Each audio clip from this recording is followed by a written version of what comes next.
for him to send a message about Donald Trump, where he's just like, guys, I'm wild, but I mean, I don't know this guy. And Donald is crazy. People ask me all the time, they go like, Trevor, come on, you're not being serious. I meet South Africans, they go that, Trevor, come on, man, Donald can't be that crazy, man, eh? Come on, you've got to give him a bit of credit, man, something. Guys, that guy's crazy. Then they'd be like, is he that stupid in real life? Then you're like, yeah. Then he's like, so is he stupid like Malima and them? Then I'm like, no, guys, Julius is smart, don't play those games. I know people get tricked by Julius Malema and Jacob. Those guys are smart. Especially Jacob Zuma. People get fooled by him, you know, because he's got that cute vibe. Always giggling. That guy is a master tactician. Look now, vote of no confidence. Survived again. People are shocked. How did he do it? How did he do it? If you watch Days of Our Lives, he's the Stefano De Miro of this game.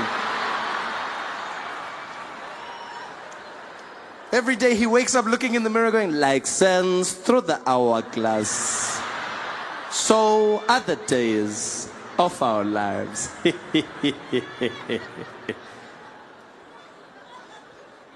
a lot of people make that mistake. I've realized a lot of people make that mistake. You think our politicians are stupid. Maybe it's because of how they speak. Maybe it's because of how they sound. You know, Jacob Zuma's smart. Jacob Zuma was the head of intelligence for the ANC during the struggle.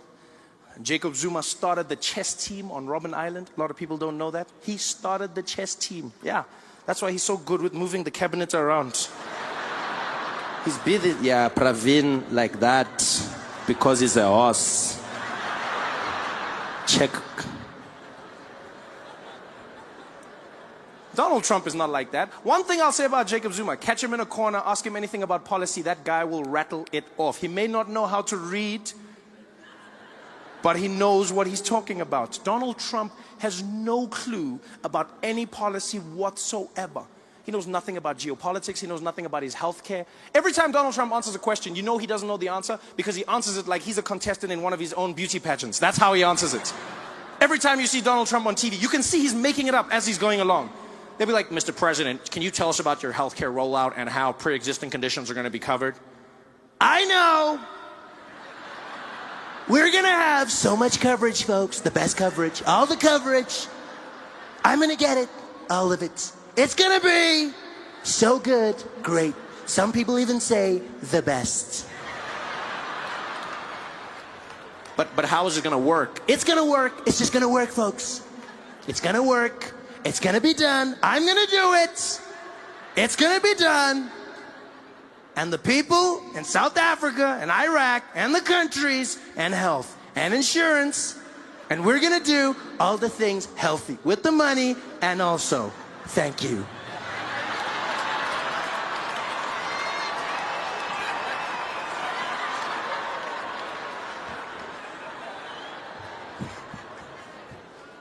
Donald Trump is losing his mind, saying the craziest things. We're going to build a wall. And Mexico's gonna pay for it. I love how Mexico's like, we ain't paying for shit, man. We might build your wall, but we ain't paying for it, man. Stupid. Donald Trump's just doing his own thing. Everything seems to be going wrong for him. Now he's getting ready to start a war, launch a nuclear weapon. North Korea, they will know. Fire and fury. Fury and fire. Fast and furious. Tokyo Drift. Like no one's ever seen. This guy's gonna blow up the world, people. He's not having a good time. So I correct people all the time. I go, look, man, say what you want about Jacob Zuma. He knows his policy. Yeah, doesn't mean he's getting things right. Doesn't mean he's doing the correct things, but he knows his policy. You can't say they're the same, you know? And say what you want about Jacob Zuma, but he knows how to handle his ladies. Yeah, he doesn't have any problems there. Donald Trump, walking around in public, his wife smacking his hand away. Pa! In public. Do you know how embarrassing that was? Donald Trump was there, trying to hold Melania's hand. She just slapped it away. He tried to grab it and she, pop. And then the second time, tried to grab it, and she just did like a little thing.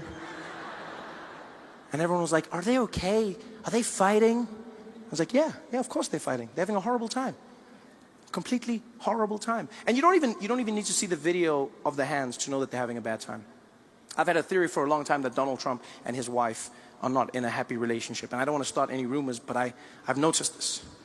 You know, I've noticed it in their speeches. Every time Donald Trump or Melania speak, it seems like they're throwing shade at each other. They're giving a speech, but they're actually talking trash about the spouse. Every time, all you have to do is listen to the subtext of what they're saying. For instance, Melania Trump came out.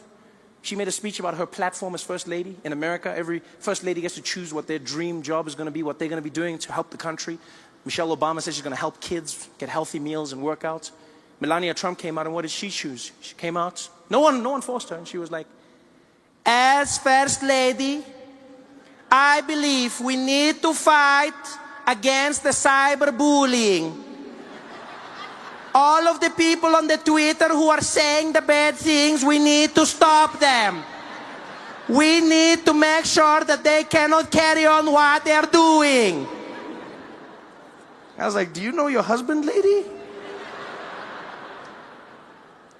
And now I realize she was doing it on purpose. They were having a fight. Yeah. She probably got home that night, dropped her keys on the table. Donald Trump was sitting in the living room, turned on the lights. Hi, Melania. I saw what you said about me on the news. It was very not nice. Oh, hello, Donald. I didn't see you sitting over there. I thought you were watching the cartoons. You know I was watching the news, Melania. I watch all the news. Fake news. So what are you going to do about it, Donald? You want a war? You've got a war. I'm gonna get you, Melania. You're gonna pay. Do your worst, Donald. Oh, it's on. I'm the best at worst.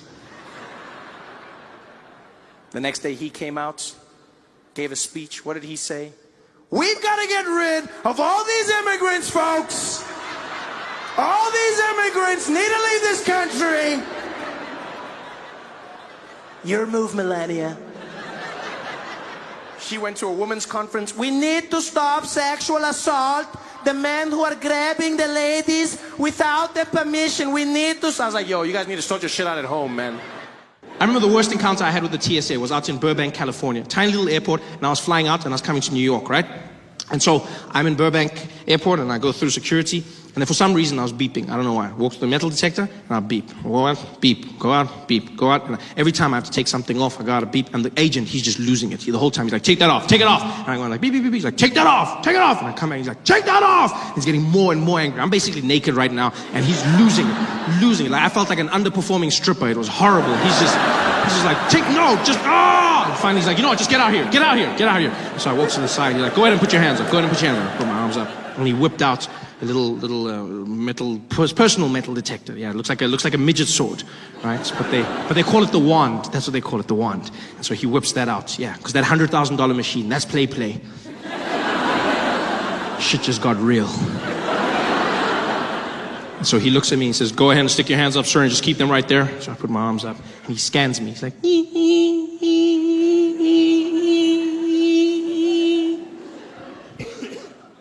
You got any metal objects on you? I'm like, well, then what was that for? If you were going to ask me anyway, then what was this? The foreplay to my honesty? What is this? Why? And then, as if he can't do this right, he calls for backup. He goes, I'm gonna need you wait. Can we get Velasquez to gate 10, please? Velasquez to gate 10. And he calls for a man by the name Velasquez, who I'm assuming was the best wander that they had. Because he wasn't even on the floor. They called for him, and Velasquez emerged from the back offices of the TSA. And he walked out, and the energy changed. People bowed their heads as he walked past. Everyone gave him a little nod. You could see he was special, and he didn't look like it. He didn't look like much. You know, Velasquez was a little Mexican man, very long mustache, big chest, and he was very short, really, really short guy. But he didn't feel short. Like, he looked short, but he didn't feel short. Do you know what I mean? Like he had this thing. You know those short people that are so confident, it looks like they just chose to grow low. He had that energy. And so Velasquez walks down towards where I'm standing with my agent. My guy tries to apologize, says, I don't know what's going on. I silence him with one move of his hand. He's like, no, I go. And he stepped up, he looked me in the eye, and he's like, sir, you got to stand for side and not get fat for that, okay? Don't touch nothing on the movie, okay? None of that. And I didn't know what he was saying. But I knew what he meant. And so I stood there, I raised my arms, and as I did, he whipped out his wand. And he started using it all over me, and as soon as he did, I knew why he was who he was. It was the most magical thing I've ever come across in my life. The way he wielded that wand was unlike anything I've ever experienced. I felt like I was being blessed. I just stood there with my head down as he went all over me, just blessing me with his power. It was something special. It was like a force and energy. It's so, like on the outside, you still heard that beeping. It was like, ee, but in my head, I heard a lightsaber. That's what I heard. I heard like, it was like,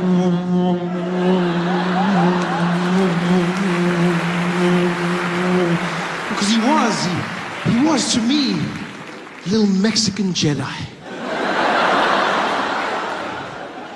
In fact, that's exactly what he was. He was my Mexican Jedi. Which, by the way, I feel would be a welcome addition to the Star Wars franchise.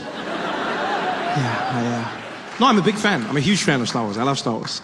I was super excited when I found out they'd be making another one. I was losing my mind. I went back and watched all the movies, and I came to realize that there's no Mexican Jedis, not even one. There's no Mexican Jedis.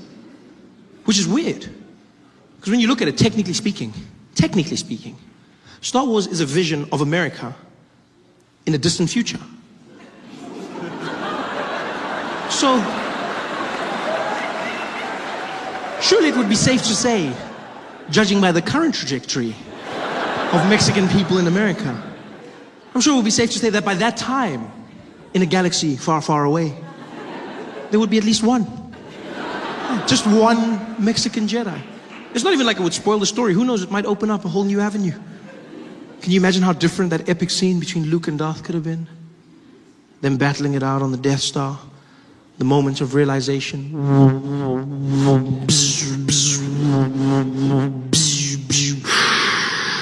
Luke. What do you want, you evil man? Luke. What do you want from me? No. Luke, man. Luke.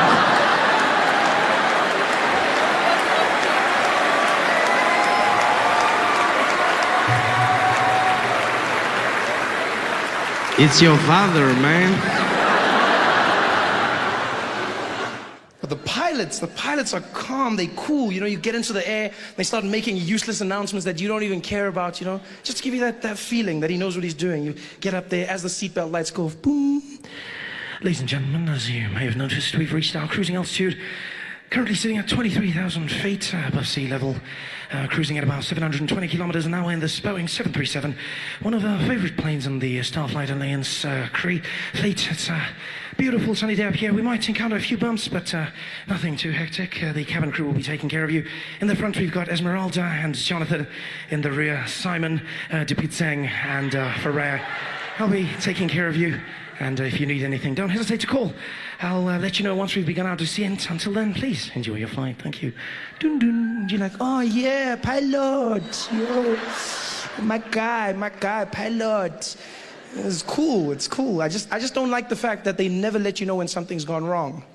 It freaks me out because they trained to keep you calm no matter what's going on.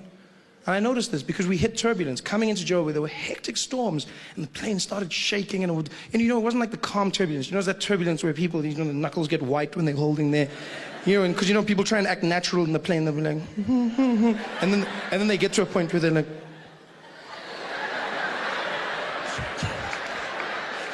When that point comes, and like everyone is panicking, except the air hostesses. They're amazing. I love how they do it, Like you'll hit the turbulence, be like, things are falling, the bags are hitting the sides of the compartments.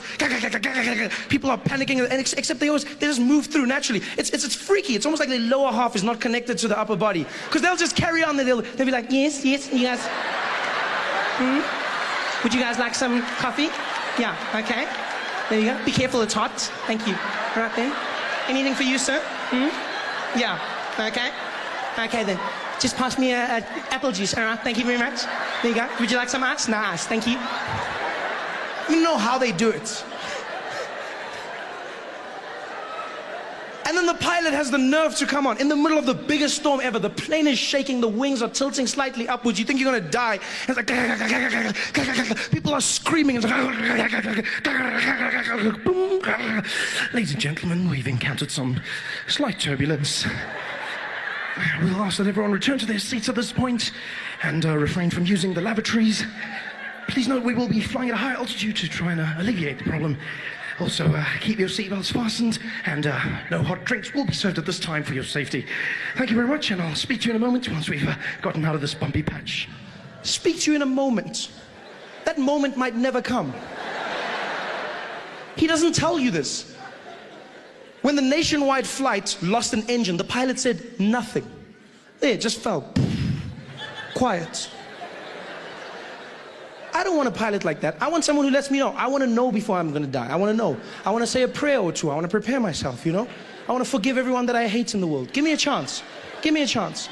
But they don't, pilots. No, they don't. I bet people who die in plane crashes don't even know they've died. Must be the worst feeling in the world. There's like a whole bunch of confused people popping into heaven like, poof. I swear these airports change all the time. I never know where to go. I'm like, are we in heaven? Oh, wow, I can't believe we made it, hey? I can't believe, wow, this is amazing. And there's St. Peter at the gates, and he's like, hey, come forward, please, come forward. Come forward. She's like, who you are? I'm St. Peter. How about you? Yeah, I know, many of people are shocked. Just come. I get that all the time. Just come. No, I just thought that, no, don't worry, just come, please. Just wait till you see Jesus. Come.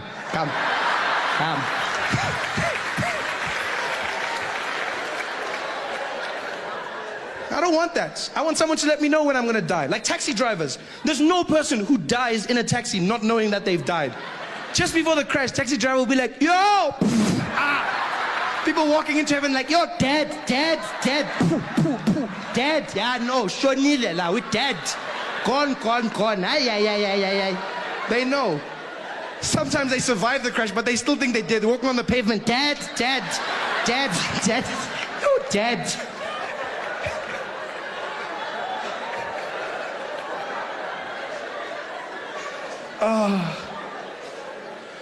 But luckily we did land safely in Johannesburg.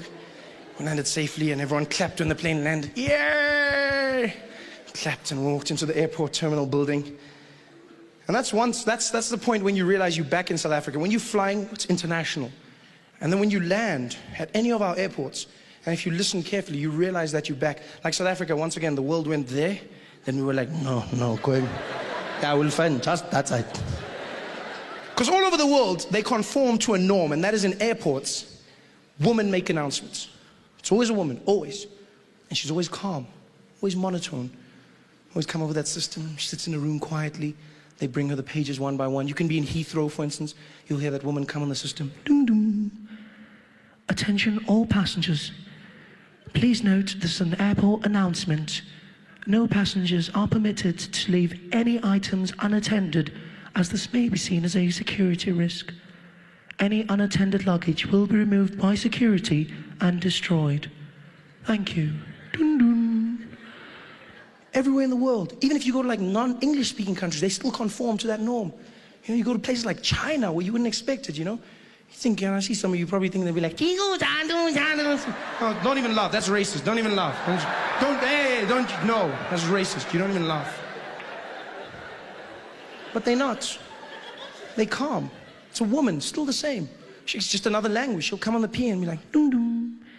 才个是东西，从早考个一学的，跑个一学的，不得去些哎为他个一去，从早考的一次，谢谢你，dum dum. And you know they've conformed. And then you land in South Africa. And you know you've landed. You know that you're back home when you walk into the airport terminal building. You walk in, and I don't even know if they audition the people who do it. No. It's almost like whoever's closest to the mic gets to do it first, you know? It's the craziest thing. Luckily, 99% of the time it's a woman, but she'll come on. It's the craziest thing ever. As you walk in, she'll come and be like, dum dum. Attention all passengers. Attention all passengers. Hello, I'm talking to you. Hello. Yeah, all the people is like Kula.com. The plane is delayed. The plane was going on 2, it's going on 3. Yeah, all the people must just take a ticket for that one. Going to have a problem, nah? Just take on that. If a ticket says 2, then it's going to be 3, nah? That mustn't complain when the plane is not there, because then I need to tell you now. Then you must just phone the people that are coming to pick you up. Must tell them, yo, I need my plane is changed. It's stuck. And then they start speaking to people in the background. They don't even turn off their mic. All the must just tell the people they are. But tell you things. I want the plane. I have a cut drink. I need to jelly in a cut drink. Yeah, I'm just going to get. I need to jelly. Yeah, it's chicken. Yeah. I'm for the drumstick. I'm going to for the press. It's drumstick. Yeah. I'm for the drumstick. Okay, yes, I get 7. Okay. All the people is like one time. The gate is changed. It's not D2. It's C15. It's not D2. It's C15. If you can go to D2, you can find nothing. Okay, bye-bye. But I need my chain.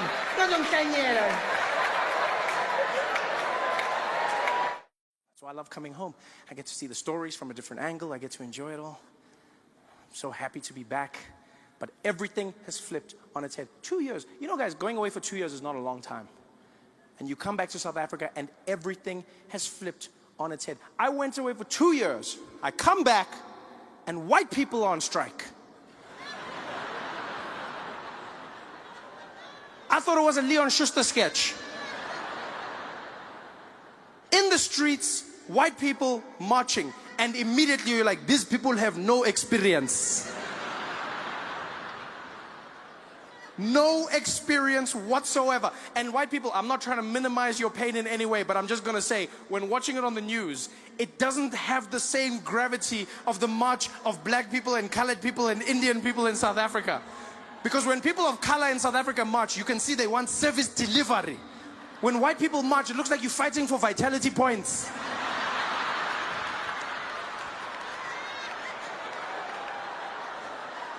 It's just not the same.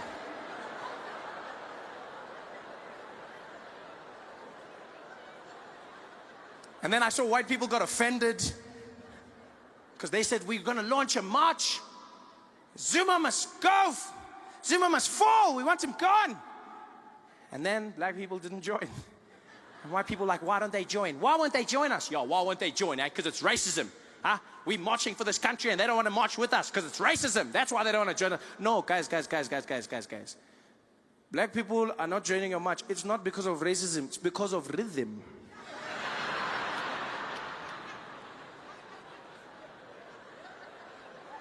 I saw white people protesting and I was like, even if I was on your side, I cannot participate in that.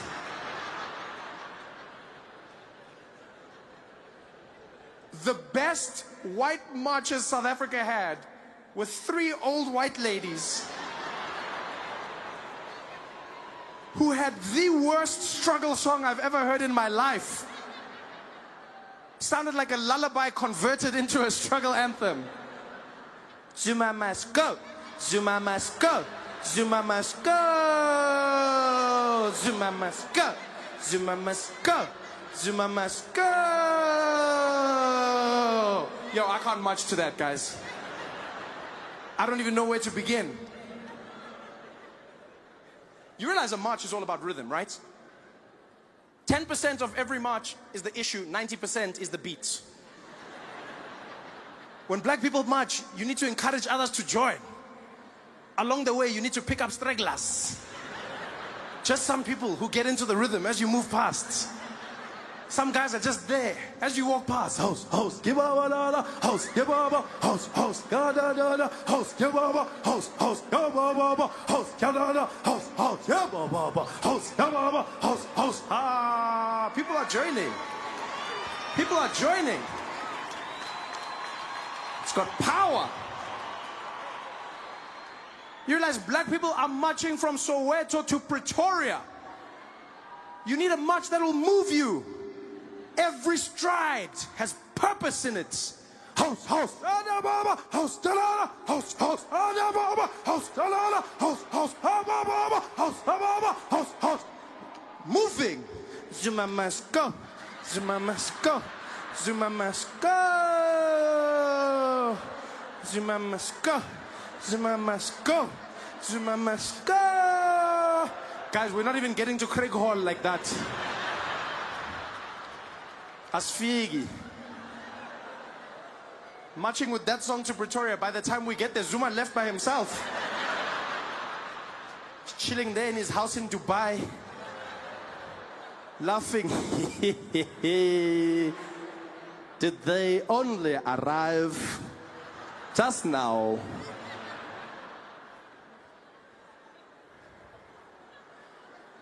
I was watching white people going, but why? Why are you marching? What are you guys doing? Yeah, now you want to do the hard work. Just pay someone like usual. This is when you should be paying. Just get a professional, a specialist.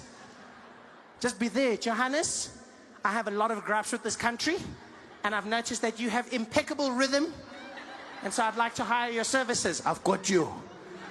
What's your feeling? I just want them to know that Zuma must go. Okay, got it. Go, go. That's what I wanted to do. Hire a specialist, people. Get it done.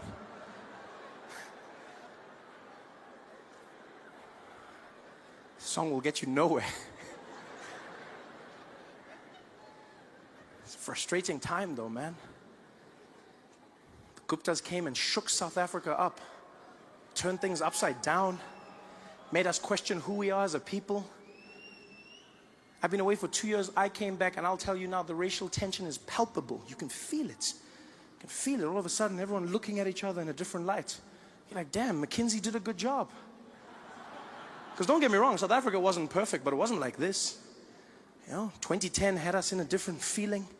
We had a rhythm. We had a plan. And then all of a sudden, it fell apart. Now we're looking at each other with shifty eyes. Separated. The Guptas did a good job. People are angry, and I understand why, you know. But sometimes I think people's anger gets out of hand, you know. Like I saw people fighting because the Guptas had a wedding at Sun City. And at that wedding, they only hired white people to serve them. And people were like, they're racist, they're racist. Okay, maybe they're racist. Or maybe the Guptas are doing what every black person dreams of doing when they get enough money.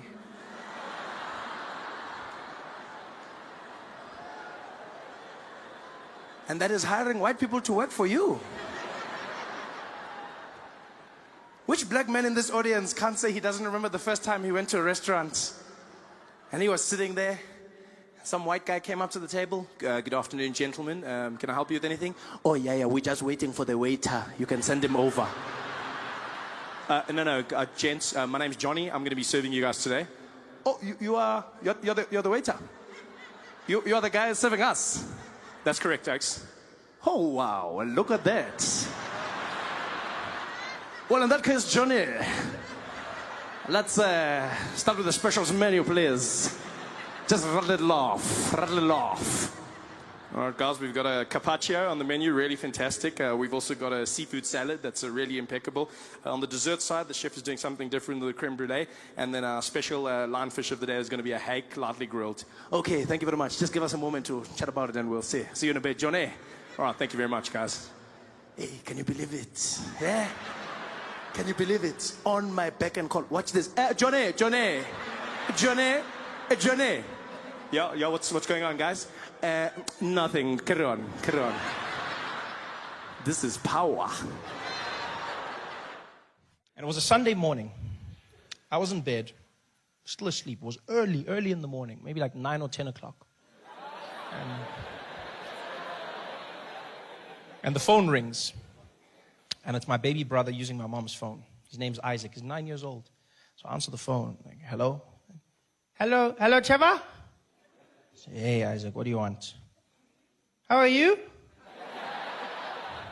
I'm fine, thanks. I'm also fine, thank you. I'm fine, thanks, and how are you, Isaac? I'm fine, thanks, and how are you? I'm fine, thank you. It's a pleasure. Trevor? Are you busy? Yeah, sort of. Why? No, because Mom's been shot. I'm sorry, what? Yeah, Mom's been shot and we're at the hospital. Can you come? Mom's been shot. Okay, what do you mean? Okay, yeah, of course I can come. Okay, which hospital? Tell me that. And he tells me the hospital. I dropped off. Okay, can you come? Like, he's too polite for his own good. He's too, like, can you come?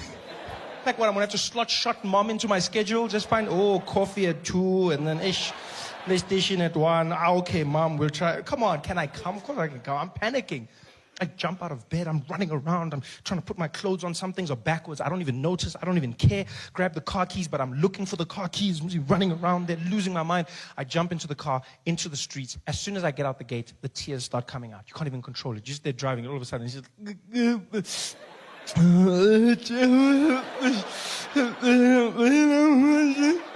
I'm driving, I'm trying to hold it back, but then I get to the traffic lights, the robot is red, and I just let it out. It just calmed down. No,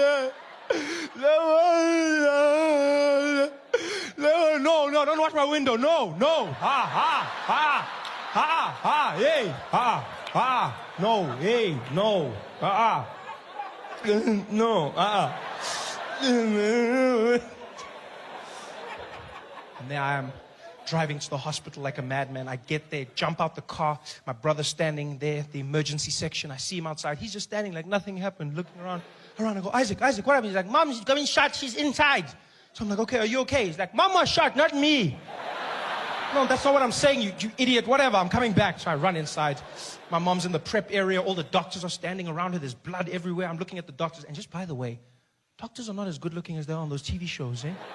No, like they set the bar really high. Because I was shocked. I ran and I was like, what the hell's...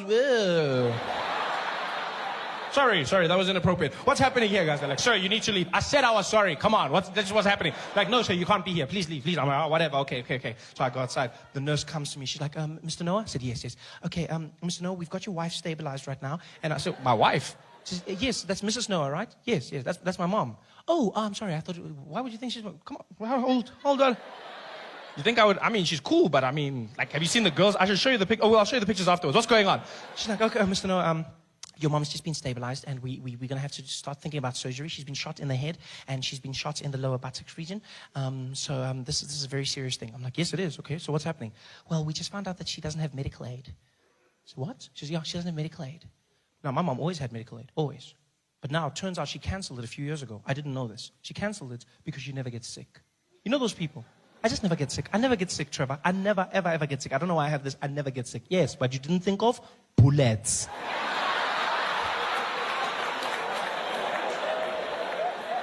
Now she's in the hospital, no medical aid. So I said to the nurse, well, what does this mean? She says, well, Mr. No, it means we're going to have to put her back in the ambulance and send her to a public hospital. I said, but she's bleeding now. You can't say. She says, I'm sorry, sir. That's all we can do. She has to go to a public hospital. Now I'm panicking. I mean, public hospital? Normally a good place to go. Normally, you know. But now what's happening is there's just misadministration of funds. Like money's going missing. You don't know what's happening. They don't have the right equipment. Now I'm picturing guys trying to fix my mom. There's the doctor. Give me a scalpel. We got a spare now. Okay, bring it. At least it's a shifting. Okay, let's try something. I'm stressed. So I say, well, what do we do without medical aid? She says, well, there's nothing, sir. I said, well, what if I give you the money? She says, well, you don't know how much it'll cost, so you can't, unless you give us your card, and then we just work from there. So we'll take my card. Here's my credit card. She goes, sir, it can get very expensive. I said, this is my mom. This is my mom. Use the money. Go. She goes. Like, you can tell me it's expensive. This is my mother we're talking about, you know? I realized through all of this, I've just neglected my brother. He's been standing there the whole time with his big eyes. So I'm like, hey, Isaac. Hey, Isaac. What's on your mind, man? You okay, big boy? He's like, Trevor? Yes. Can I come to your house and play PlayStation later today? How are you going to ask me about PlayStation? Your mom has just been shot. You can't be asking me about what the hell is wrong with you, stupid child. You know what? You're never going to play PlayStation ever again. Ever. No PlayStation for you ever in your life. Ever. Go away. Go sit down and think about what you just... PlayStation, you're going to ask me. How the hell is going to ask me about PlayStation? The nurse comes back. She goes, okay, Mr. Noah, we just used 900 Rand for some blood tests. I'm like, okay, why are you telling me this? Yeah, because it's 900. This is my mom. Use the money. Go. She goes away. I'm like, 900 Rand. How are you going to tell me about that? She comes back again. She's like, Mr. Noah, we need 2,000 Rand for some x-rays. This is my mom, not a pair of jeans. Use the money. Go. She goes away. I'm like, this is my mom's going to die. Asking me questions here. Busy asking me, my mom's going to die. My mom's going to die. That's all I'm saying. And I say it. My brother hears me. He starts crying. I'm like, Isaac, I'm sorry. Are you okay? He says, I'm not okay. You said I'm never going to play PlayStation ever in my life. And I want to play Need for Speed, and now I can't play PlayStation. I'm like, you still crying about play? You have no right to cry. You hear me? You shut up. Stop crying. You can't cry about this. You shut up. Now some woman comes out. She knows my mom's been shot. Now she thinks I'm telling my brother not to cry about my mom. She just gets involved. She's like, hey, you let him cry, okay? You let him cry. Some people express their pain in different ways. You let him cry. I'm like, I will not let him cry, lady. I will not let him cry. Many kids grow up without one, okay? It's just it's fine. Like, you should go play in the park or something. It's not a time to cry right now. What the hell? You spoil your kids. That's your problem. You should take it away from them so that they can learn about life. You both shut up. All of you, shut up. I'm telling them this. The nurse comes back. She goes, Mr. Noah, we're ready for surgery. I'm like, so do the surgery. She says, yeah, but sir, this could get very expensive. ICU and surgery is very expensive. I'm like, lady, what is expensive? This is my mother. She says, so well, anywhere from like 20,000 Rand. This is my mom. All the way to like 500,000 Rand. I'm like,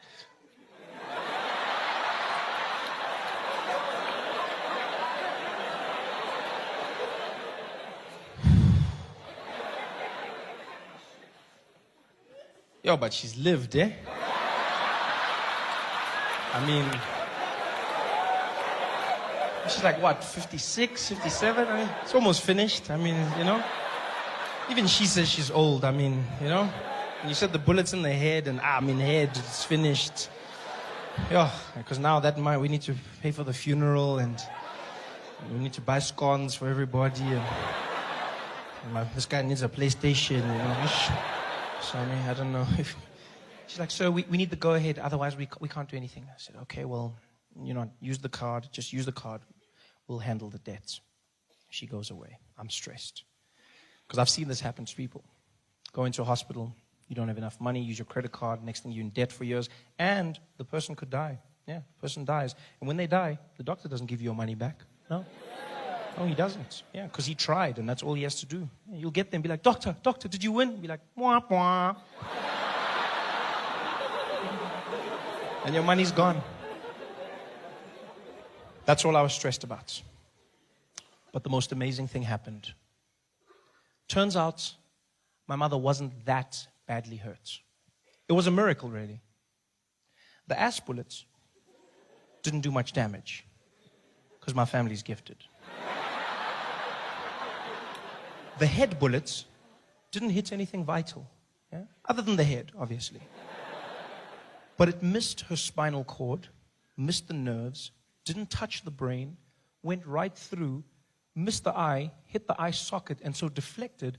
And all it did was it cut a piece of her nostril off, just one side, and the bullet went out clean.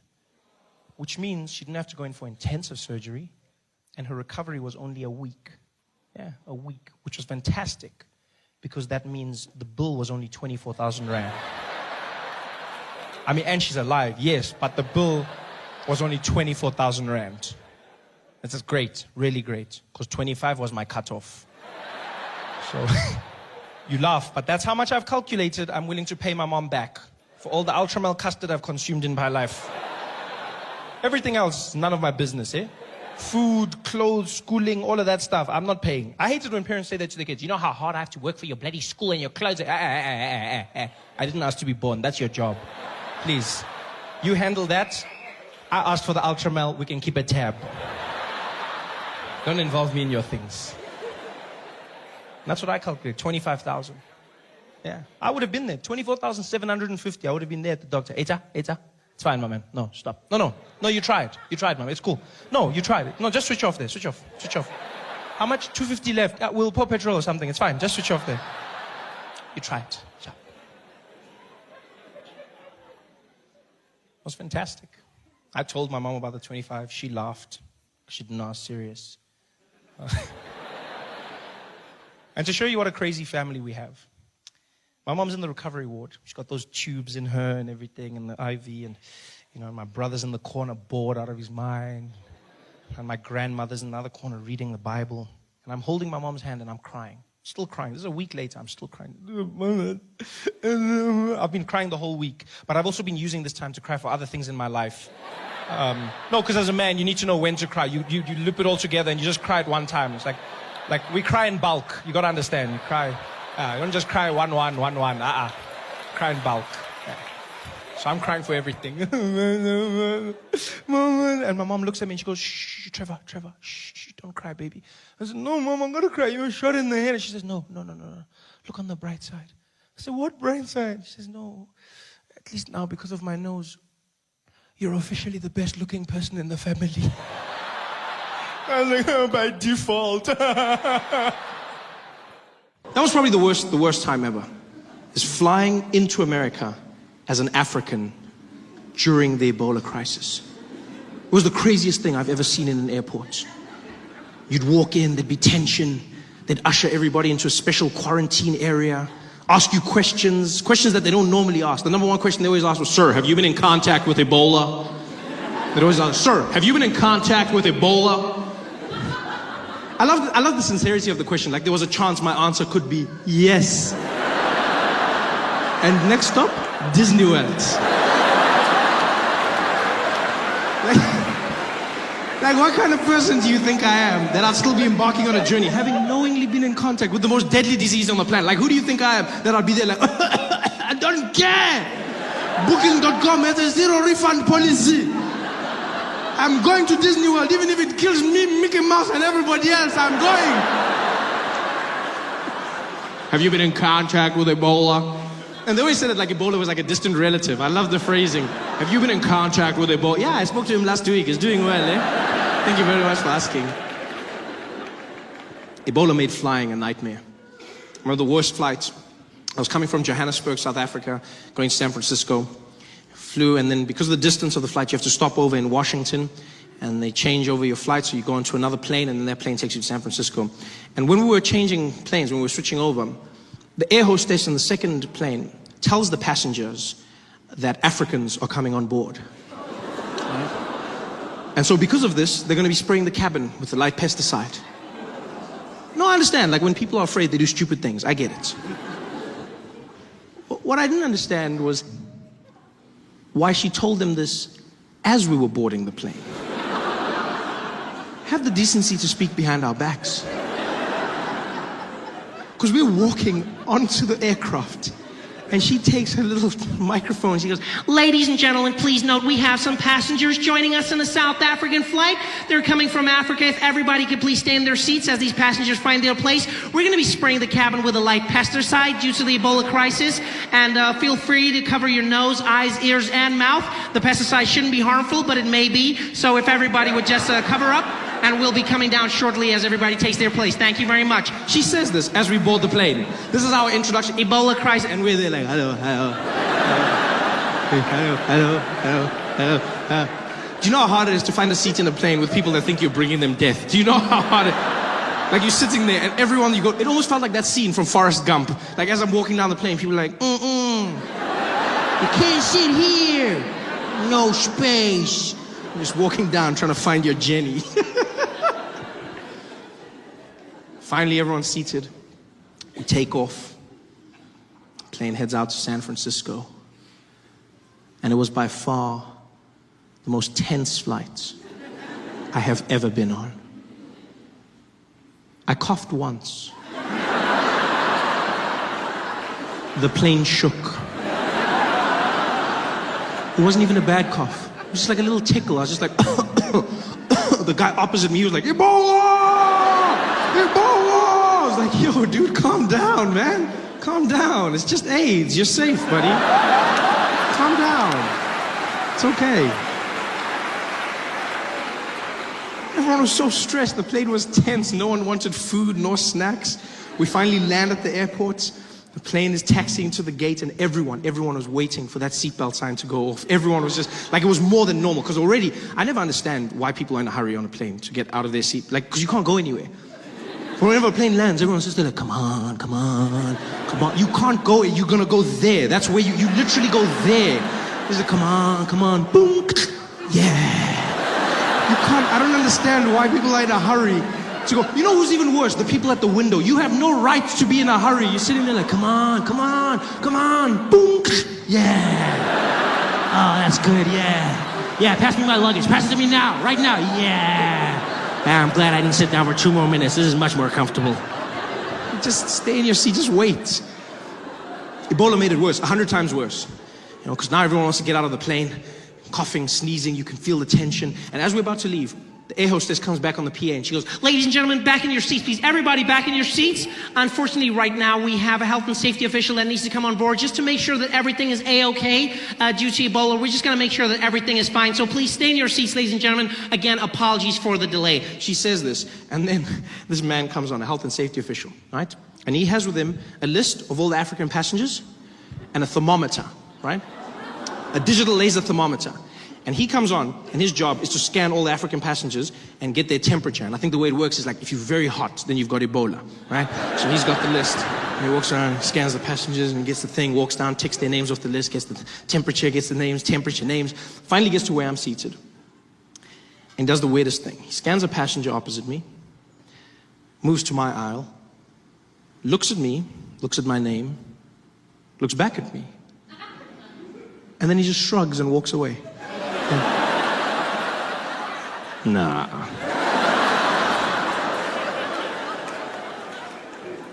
Almost as if I wasn't African enough.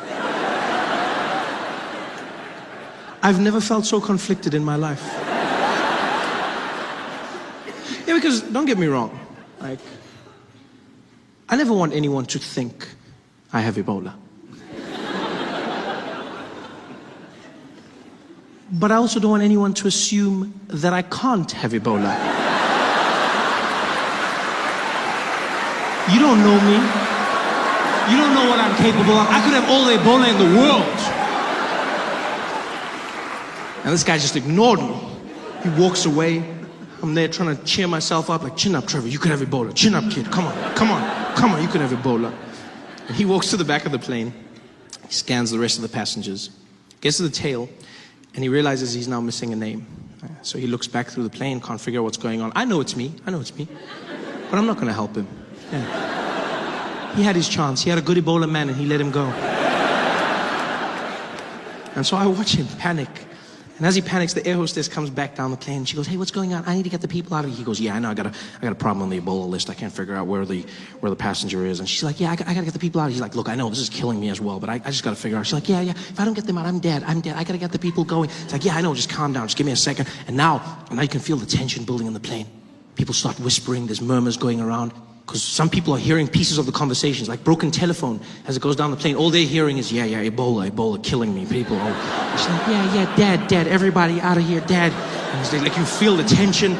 People start looking at each other. The guy opposite me didn't even hide it. He was like, it's you, Ebola, it's you. I was like, dude, I do not have Ebola. Stop saying that. Stop saying. He's like, it's you, damn it, it's you. I'm busy coughing. I was like, if you don't shut up, I'll cough on you. I'll cough on you now. And he's like, what? I was like, I'll cough on... He's like, what? I'll kill you. I was like, I'll kill you first. Like, everyone in the place starts losing. The people are going crazy. Everyone is stressed. People want to leave. In the middle of the chaos, in the midst of all of this, I'll never forget a Middle Eastern man, maybe 4 rows behind me, dressed in very traditional garb. He stands up and he sticks his head into the conversation being had between the air hostess and the safety official. And he goes, excuse me, pardon me, sorry to interrupt. I couldn't help noticing what you are talking. I just want to say, maybe you want to check. I noticed that gentleman over there was coughing a little bit. The man, he never write anything for him. I thought he was wearing a hood, something about him. I don't know, something. Just made me a little bit uncomfortable. I thought maybe you want to check. There is, you know what they say, say something, yeah.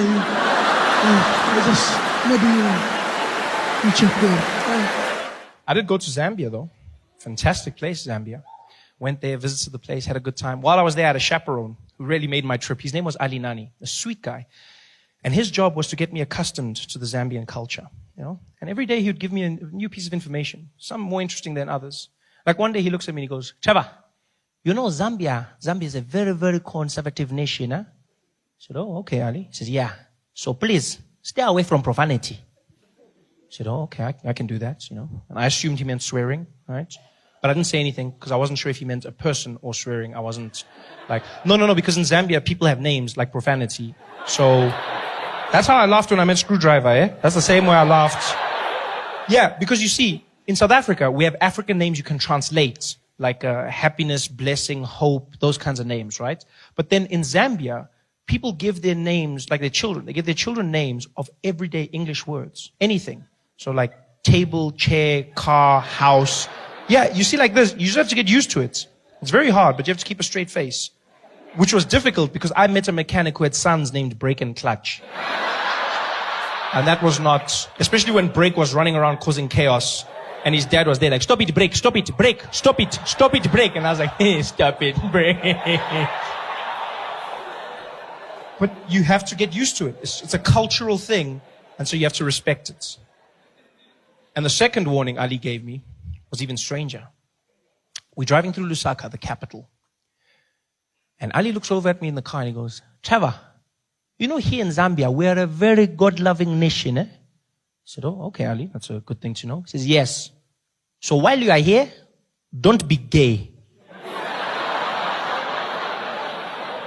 I said, what? He says, I know it can be tempting sometimes, but don't do it, huh?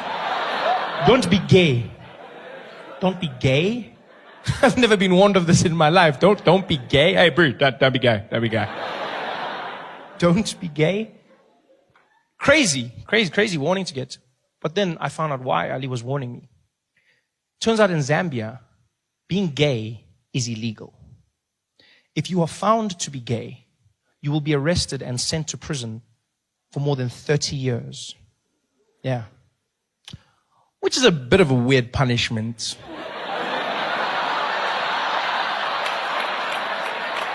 When you think about it. I mean, I'm not saying gay guys would enjoy prison. I'm just saying if I was gay, that's not the worst thing you could do to me. You'd be like, you're going to jail. I'd be like, oh no.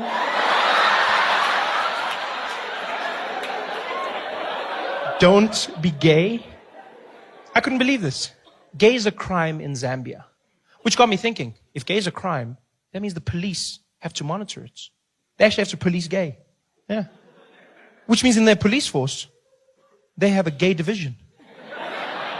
It's a crime. It's a crime. So that means they've got a murder unit, they've got a robbery unit, they've got a white collar crimes unit, and then they've got a gay unit. Huh? Yeah, they've got a little G unit in their police force that's responsible for all things gay. That must be the most fun police force to be in the world. You get to go undercover, dress up really nice, get in touch with your flamboyant side, just have a good time. I bet the sergeant's there every morning briefing his detectives. Good morning, detectives. Welcome, everybody. Today we will be launching a sting operation. We have just been informed of a fashion show that will be taking place. And as you know, the gays cannot resist the latest trends. Therefore, we will be in full attendance to apprehend each and every one of them. Let us make sure we are here. Detective Chipua, present. Detective Table, present. Detective Mungai, present. I think he's in too deep.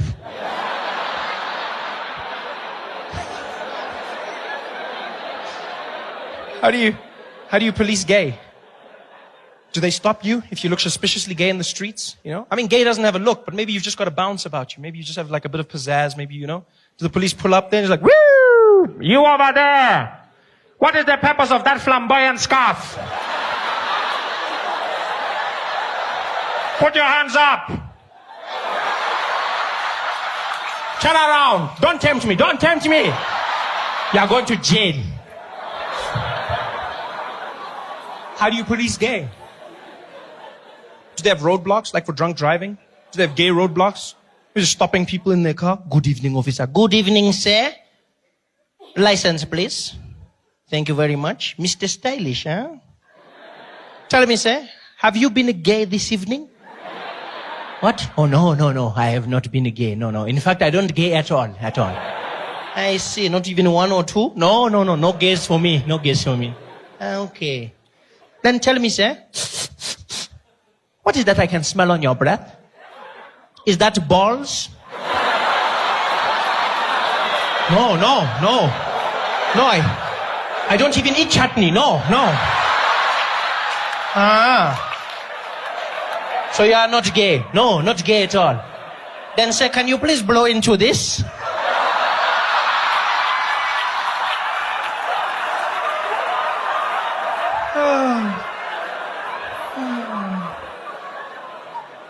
Don't be gay. I was not gay while I was in Zambia, so I had a good time. Went around, saw the people. The highlights of my trip came when on my day off, I asked Ali for suggestions. Ali said to me, maybe you should drive around Lusaka, meet some of the people, just have a good time. I said, Ali, I want to do something special. He said, okay, well, in that case, maybe you can go to the mall. And if you are lucky, maybe you can ride the escalators, huh? So what? Yeah, I'm not promising anything. But if you are early, maybe you can go once or twice. So escalators, I know, mind blowing, huh? I thought he was messing with me. Until I found out people in Zambia go to the mall just to ride the escalators. Seems ridiculous till you understand the backstory. When we were in Zambia, there were only 5 public escalators. 5 in the whole country. The first escalator was built in August. Yeah. Not August 19. No. You guys remember August? August? You guys remember that? They built their first escalators ever. Yeah. And so now it's all the rage. People go to the mall just to ride escalators. Yeah. But now, I don't want you to picture like some dusty village. That's not what Zambia is. It's a beautiful place. They're developing just as we are. They've got roads, they've got airports, they've got beautiful hotels, stunning shopping malls. They've got everything we've got, even faster internet. They just never had escalators. And now they started building them. And because of that, people go there and they just spend a day riding escalators. Dads will go home and fetch their kids. Children, we are going to the mall. To do what, daddy? To do shopping. And to ride the escalators. Yay! We couldn't believe this, so we went to the mall, right? We get to the mall. The mall is empty. Escalators are packed. People are standing in lines, going around, doubling back on themselves. There's old people, young people, even couples. There were couples. Guys that actually picked up women by saying, I'm going to take you to the escalator, girl. Ooh, you're so fancy, eh? Escalators. Some people didn't even know how to ride the escalators. Kids were easy. They just jumped on. Old people would panic. There was one guy who got on the escalator and it was going up. And I guess to compensate for something in his mind, as it went up, he started leaning. He fell down. He was hurt so badly. Oh, it was fantastic to watch. We spent like 3 hours doing this, just watching people riding escalators. And you know what? Our patience paid off. Because in hour 3, the most fantastic thing happened. A school brought a class of children to the mall. And their excursion was just to ride the escalators. It was magic. 30 kids, about 5 years old, cutest things, wearing their little black and white uniforms. And they're standing there together holding hands. And they were so excited, so they're shining, not from excitement, that Vaseline.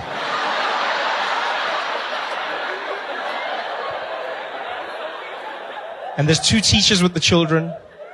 And they grab their hands on either end. And in a long train, they start to march through the mall. And as they do, they start singing at the top of their lungs like little angels. Escalator, escalator, escalator. Oh, escalator, escalator. And it was the sweetest thing ever. People are waving at them, smiling. And these kids see the escalators and they lost their minds. These kids went crazy. They not holding hands. They start screaming and running around. It looked like a zombie movie or something. It's like they're jumping, but then you see the smiles on their faces. It looks like the end of Sarafina. You're like, what the hell's going on here? These kids are screaming and having the time. They're jumping around, doing cartwheels. The teacher can't control them. She's panicking like, yeah, get back. 2 by 2, 2 by 2. 2 by 2 was one of the kids. I didn't know. She was like, 2 by 2, next to me, single file. Other kids are still jumping. She can't control them. There was one fat kid. He couldn't jump, so he just shook himself. Escalator. Escalator. It was the most amazing thing I've ever seen in my life. It's like I had gone in a time machine to a time when escalators were new, brand new and popular. So popular that people were taking pictures of the escalators using their iPhones. Tipiwa! Technology, eh? Who even thinks of these things, eh? Can you imagine? Hey, we are in the future now, man. Mechanical moving stairs, huh? What are we going to see next? I don't even know. I wonder how it works, eh? Let me just check there. Siri, how does an escalator work? I don't know, eh? Some of you may or may not know, I have a new job. This is great. Thank you very much. Thank you. Yeah, so that's fun. Phoned my grandmother to tell her the good news, which was really cool. I don't think she understood what was going on, but still she was happy. Phoned my gran, and she was on the phone. I was like, Granny, I'm going to be on the Daily Show. And she's like, ooh, Trevor, I'm so happy for you. You got a job. I said, no, Gogo. No, I already had a job, Gogo. I already had a job. She's like, no, you didn't. Did you have an office? I said, no. She's like, then it wasn't a job. Well done, Trevor. My mom was a bit better. I phoned her. She was on the ball. You know, she was really excited for me. And to give you a bit of a backstory, I have 2 younger brothers. Right? I have one brother is 9 years younger than me, and then the youngest is 20 years younger than me. And so the youngest one, who's 11, just became head boy of his school. He's the head prefect at his school, right? Yeah, so then, no, please don't, no, this is my show. You don't clap for him, please. They didn't clap for me at his, please. I work hard for my applause, please, guys. So anyway, so I phoned my mom. I phoned my mom to tell her my good news. And I'm on the phone with her, and I'm like, Mom, this is happening. She's like, oh, baby, I'm so happy for you. Oh, this is so wonderful. Oh, I'm so happy. This is so great. Oh, and did you hear what happened with your brother? He became head boy at his school. Oh, I'm so happy. Both my boys are doing big things. And I was like, yeah. Some things are bigger than others. She's like, no, baby, it's all the same to me. It's all the same. I was like, you say that, but I mean, you know. If you had to choose. She's like, okay, fine. I'll be honest. You were never a prefect, so. Damn it! That's when I wish I had a physical phone. Yeah? That's when I wish I had a landline. You know, I have those landline moments in my life where I wish I had an old school phone so I could slam it down. Young people will never know the joy of slamming a phone at the end of a call. Like, cell phones have robbed us of that. That feeling, you know, where you get to tell the person, screw you! Bah! Ah, it feels so good. They feel it on the other end, like, ah! It's like you punch them in the ear. Now with phones, you've robbed of all of that. You know, there's no sense of power. Screw you! That's all you have. And you can't even press the screen hard because you're scared you're going to crack your own phone. You don't... I hate cell phones so much. I think they're robbing us of our intelligence. I honestly believe cell phones are going to be the reason that human beings devolve. We're going back to the Stone Ages because of those things. Everything about them is turning us into apes again. Neanderthals. I was looking at my thumbs the other day. I spend so much time texting and sending messages that I feel like they've started curling over like monkeys' hands. I've gotten really good at typing and grabbing branches. Everything about those phones is robbing us of our humanity. We were proud because we evolved, we stand, we walk tall. And then we got our phones. And now every day we spend like this. And over time we're going to go back down. Have you tried to have a conversation with someone on their phone? Literally sounds like a caveman.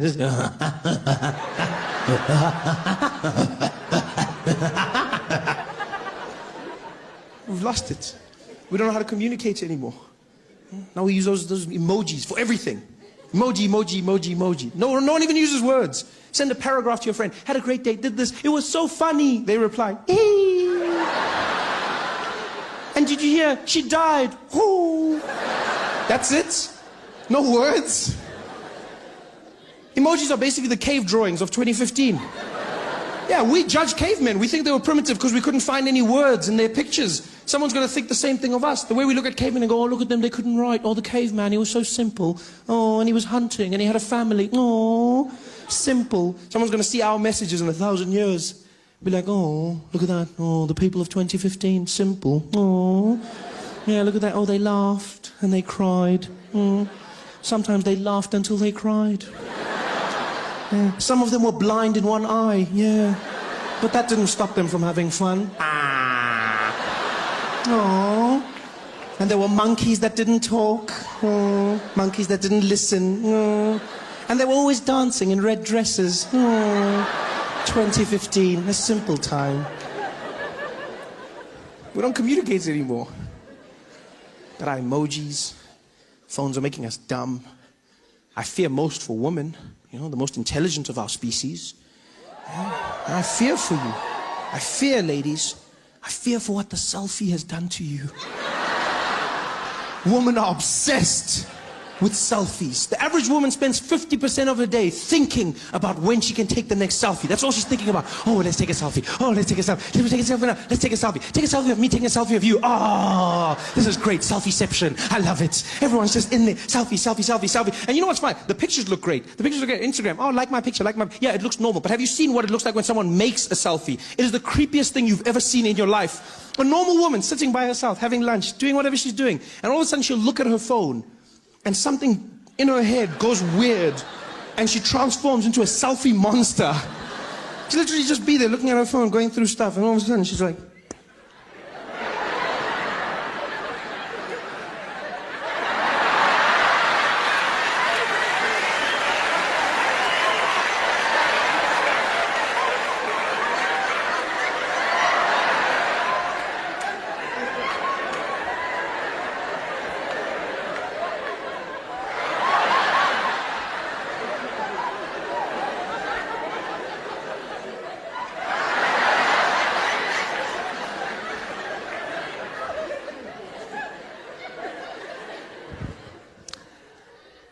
just randomly took a picture,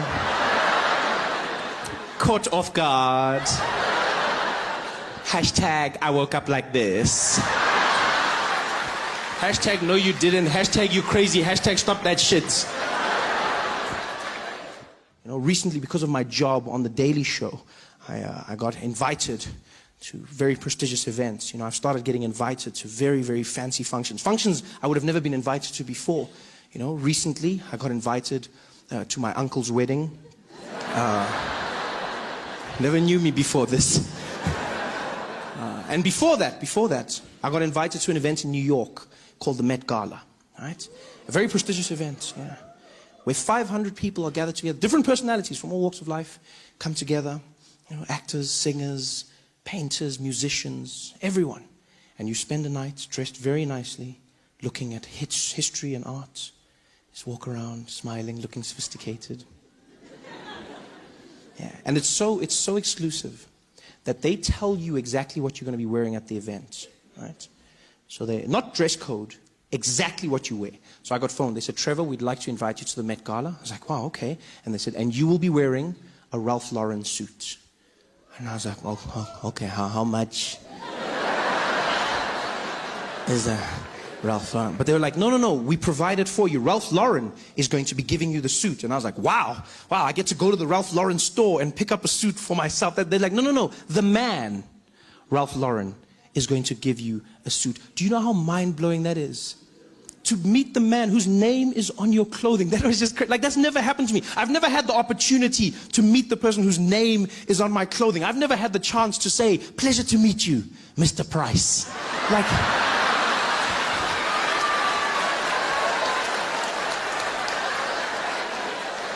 this is a new world for me. here I am wearing his suits, invited to the Met Gala.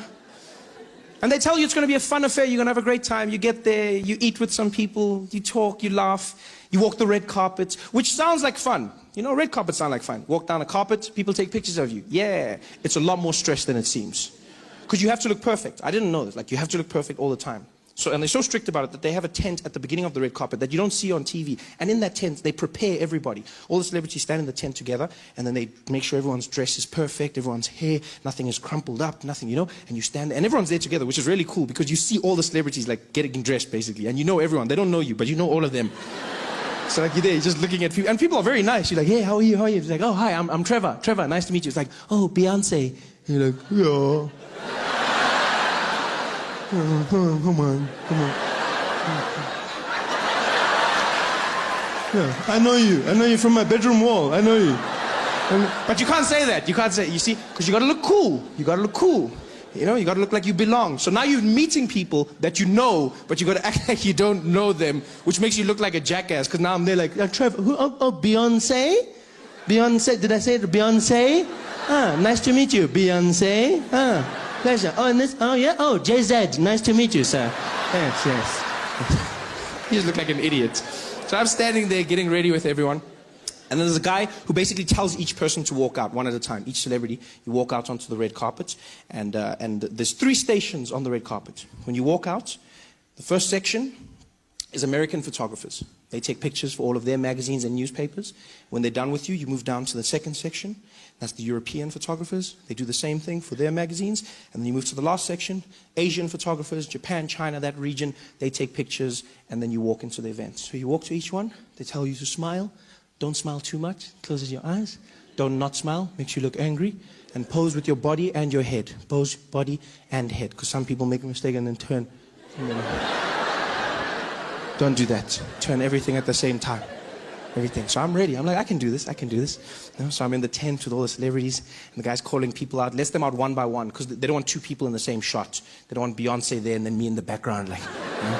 So the guy's like, okay, we're ready, guys. Look, we're ready. Rihanna, let's get Rihanna out. Rihanna, come on. How are you? Good to see you. Come on through. And so Rihanna walks out. You know, Anne Hathaway. Anne, how are you? Come on, Anne. Good to see you. Go on. Yeah. And then it's my turn. The guy's like, you. Yeah, you. Come on, let's go. Come on. I'm like, me, okay, me. He's like, you ready? I was like, I'm ready. He's like, okay, go on. And I stepped out, and immediately when I got out, I realized I wasn't ready. I was not ready at all. I was not ready. And I've never seen that many flashes in my entire life. You step out, and it seems like every camera in the world is flashing at the same time. All of them screaming. It's like, it's just bright. It looks like someone threw a teaspoon in a microwave. It's going crazy. It's like, and everyone's screaming your name. Trevor, over here. Trevor. Now you're trying to find them. You look like a madman with voices in your head. You're Trevor. You're like, yeah, speak to me, Jesus. You're trying to fight. You don't know where the thing is coming from. You're like, come on, Trevor. And then one guy throws me off in the middle of it. He's like, Trevor, give us a pose. And I'm like, a pose? He's like, yeah, pose. I'm like, nah, I don't know how to pose. I've never thought of posing. No one told me. So now, like, I don't know what posing is. I've never practiced posing. And then the guy's pose. I'm like, I don't know what.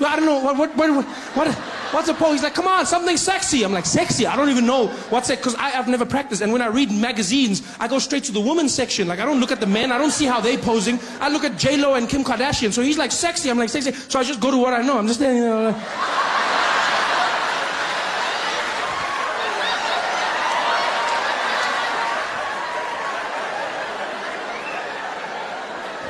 I was like, what the hell? Okay, stop that. Okay, that's good. Okay, go on. Good job. I was like, okay, that was stressful. So I moved down to the European section. You know, I'm getting there. I'm still stressed. The bright lights have got my eyes going. The next guys are there like, okay, Trevor, are you ready? I'm like, I'm ready. He's like, okay, all right, over here, Trevor. Some guys didn't know my name, though. I could hear that. Because one guy said Trevor, another guy said Trevor, then other guys were just like, Trevor. Yeah. But it's sort of like with a dog. Like, a dog doesn't really know its name. Like, if your dog's name's Spotty and you go, Foggy, it's like, huh? So I did the same thing. So, you know, they were like, Trevor. I'm sure there was one guy who hated me and he was like, never! And I was like, I didn't care. I was in the mix. I was posing. I was sexy. I was doing my thing. I was loving it. And the guy's like, okay, good job. Go on. And I walked down and I went to the Asian section. And I stood there and all the photographers were ready. And then they just looked at me. It was... I don't think you guys... Like... It was the weirdest, because it was like flashing, flashing, snapping, flashing, screaming, flashing, snapping, screaming, flashing, snapping, silence. I got there, and they just looked at me. And then they looked at each other, and they looked back at me. They looked at me the way you look at food that's just arrived at your table, but no one has ordered it. That's the way they looked at me. Like they were waiting for the menu, like for the waiter to come and be like, sorry, we didn't order. Did you order? Who ordered? No, we didn't order this. We ordered celebrities. We don't know what that is. No, we don't know. We didn't order. That's how they're looking at. Now I'm standing there. I'm already posing because I've been taught to do. Now I'm there doing nothing's getting them. Even these ones, nothing's working. They're just looking at me. And then, I don't know why, like I panicked because I was embarrassed. I'm not gonna lie, I was embarrassed. No one's taking a picture. No one told me what to do if they don't take a picture. So instead of just walking away, I started making the sounds with my mouth. Just a defense mechanism, I guess. So I panicked, and then in the silence, I was just like, Trevor, Trevor, Trevor, Trevor, Trevor,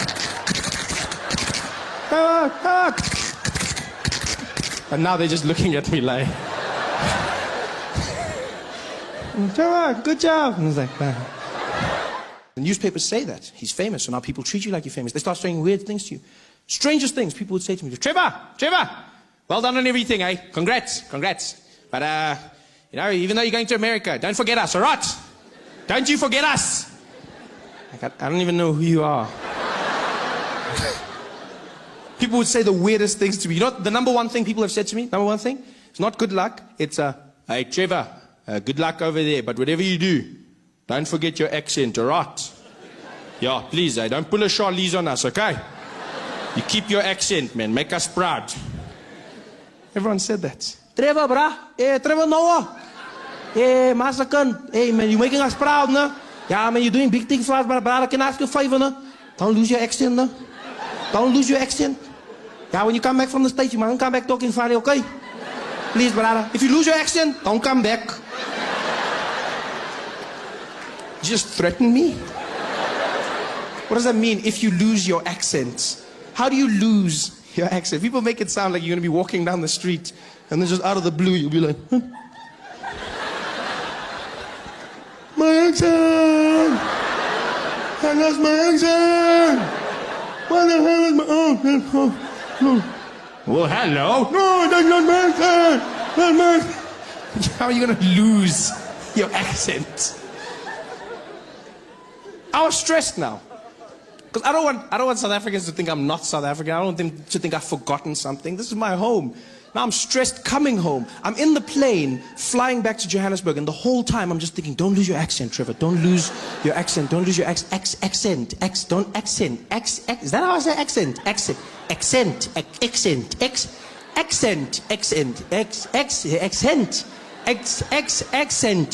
By the time I landed at OR Tambo, I was losing my mind. I walked in arrivals, the woman was there at customs. Welcome back to South Africa, sir. I was like, yes, I'm back. Same old Trevor. Nothing changed. Going crazy. Because I love accents. I really do. I love accents. I like learning languages, and so obviously accents are a byproduct of that. I've learned over time that even if you can't learn a language, an accent is a great way to communicate with somebody in your own language whilst trying to bridge the gap. You know, you learn somebody's accent, you communicate more effectively. The thing is, though, you have to learn the accent in the right way. If you're going to speak to someone in their accent and you do it in the wrong way, you might come across as racist. You've got to be very careful about this. White people in South Africa often fall into this trap. Yeah. It happens at petrol stations quite a bit. See people driving in with their friends, talking normally, sitting in the car. So, I mean, if we get all the numbers together, marketing should be behind this. It should be a breezer, HR's stepped up, and it's going to be a great year end. Look, we try and make sure that sorry, hold on. Hello, Baba! Hey, sharp man! Please put Lapo full tanky, eh? 95, unleaded, yeah. Also, check our tires, eh? Pressure, pumpy, not too much, eh? 2.2, okay? Yeah, good jobby. Yeah, sharp. Donkey boss. Don't do that. He's a grown man. He's been pouring petrol his entire life. He knows what you need. Just talk to him like a normal human being. That's the thing people don't understand. Speak to him like a normal human being. I used to get so angry. Whenever I'd see white people changing their accent when they talk to black people, I get so angry. I was like, are all white people racist? Is that what it is? Oh, racist? And then I learned. Life taught me not to be so quick to judge. Yeah, I learned a valuable lesson. I was driving to Gold Reef City one day, into the backstage area, and the security guard came out to the boom, and he was like, hey, how are you, sir? Is your name on the list? I said, yes, how are you, Baba? My name is Trevor. He's like, okay, Chabal. I said, no, Trevor. He's like, oh, sorry, Chabal. I said, no, Trevor, Shalva. Trevor, Shalva. Trevor, Shalva. Trevor, Shaval. Trevor, Shaval. Trevor, Shaval. And now my friend who was irritated, he just leans over me and he's like, hey, Papa, get Trevor. He's like, oh, Trevor. Why you don't talk properly? And then I understood. I finally understood what white people have been trying to do. I see, you're trying to communicate more effectively. You're trying to engage somebody. But understand this. When speaking to somebody in an accent, the number one rule to understand is an accent is not a measurement of intelligence. Right? An accent is just somebody speaking your language with the rules of theirs. That's all an accent is. So don't speak down to them. Don't patronize them. Speak to them the way you would to yourself. Just try and learn their accent. That's all it is. It's just another accent. Yeah. And I learn them. I spend all my time learning accents. I try. I love it. I learn in restaurants. That's a safe place to start. You learn, you read off the menu, you try and pronounce the words correctly. I was inspired by French restaurants, funny enough. Whenever I'd go to a French restaurant, I was always fascinated by the fact that people would order food in a French accent. I never understood why. Because they don't do it in any other restaurants. Only in French restaurants do people walk in and then change their accent when they order. They come in talking normally. Yeah, it's a wonderful thing. You're really going to enjoy it. It's so beautiful. Yeah, stunning. You have to have, the dessert. Oh, good evening. How are you, sir? Yes, we'll have a bottle of water for the table, please. And let's start off with, could we get the Sauvignon Blanc, please? Yes, and we definitely for mains going to have the filet mignon. And for dessert, we're going to go with the crème brûlée. Thank you very much. Thank you. Oh, you're going to love it. Like, why are you doing that? I never understood. I was like, why? Because it's not like the French are going to return the favor. There's no French people sitting in our restaurants in South Africa looking at the menu like, so for the table, we can order some starter portion with chef something? No? Okay. Could we please have one serving of the boerewors?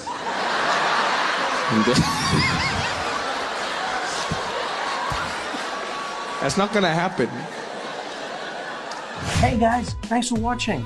Make sure to subscribe to my channel so you can win cool prizes. And by prizes, I mean surprise. There's no prizes. It's a free YouTube video, you greedy. Just click the video, man. Why you want free things on free things?